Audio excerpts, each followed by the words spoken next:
కుస్తీ ఫైట్లకు పోయినా, నువ్వు ఏ ఫైటింగ్ చేయడానికి పోయినా, ఏ విధమైన వాదనకు పోయినా అవతలి వాడి బలము బలహీనత తెలుసుకొని నువ్వు అడుగులు వేయాలి. ఈ తెలుసుకొనుట అనేది ఒక కీలకమైన విషయం. 5 ప్రదేశాలు చెప్పాను నేను. 1 దేవుని ఎదుట, 2 శత్రువు ఎదుట, 3 సంఘం ఎదుట, 4 సమాజం ఎదుట, 5 కుటుంబము ఎదుట. ఇంట్రెస్ట్ ఉంటే టపి రాసుకో, మళ్ళీ చెబుతా. 1 దేవుని ఎదుట, 2 శత్రువు ఎదుట, 3 సంఘం ఎదుట, 4 సమాజం ఎదుట, 5 కుటుంబం ఎదుట.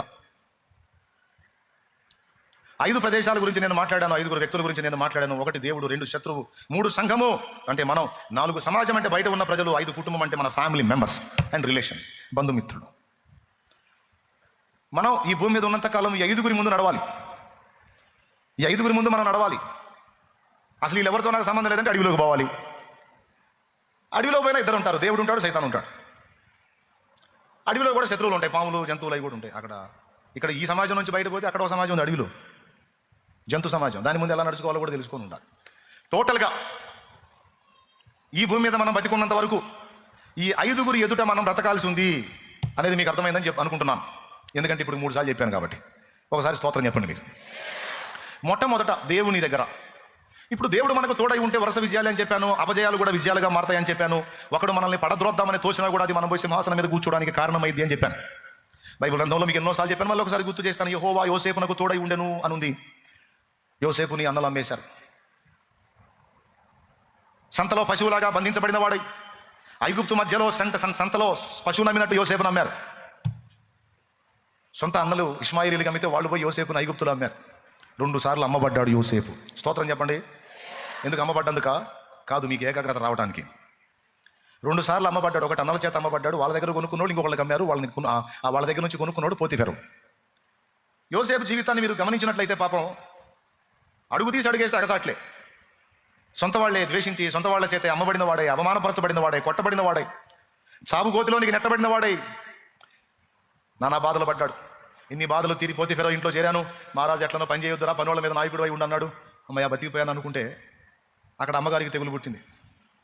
ఆ పోతీఫెరో భార్య యోసేపు మీద కన్నేసి యోసేపుని శోధించడం మొదలుపెట్టింది. అన్ని బాధలు పోయి కాస్త ప్రశాంతంగా ఉందంటే ఈ సైతాంతో తయారైంది నా ప్రాణానికి.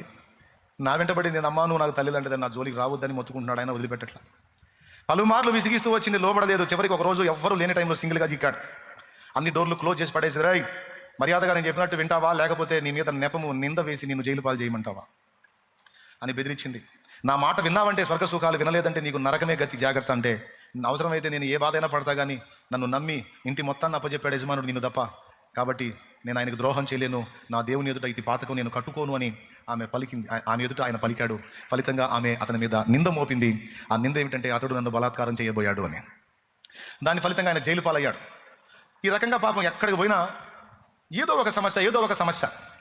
కానీ దేవుని వాక్యం పదే పదే చెప్తూ వచ్చింది, యెహోవా యోసేపునకు తోడై ఉండెను, యెహోవా యోసేపునకు తోడై ఉండెను. శోధన ఒకదాని వెంట ఒకటి వస్తూ ఉన్నాయి, కానీ దేవుడు తోడై ఉండి ఆ శోధనను తనకు ప్లస్గా మారుస్తున్నాడు. అది ఇక్కడ గొప్ప విషయం.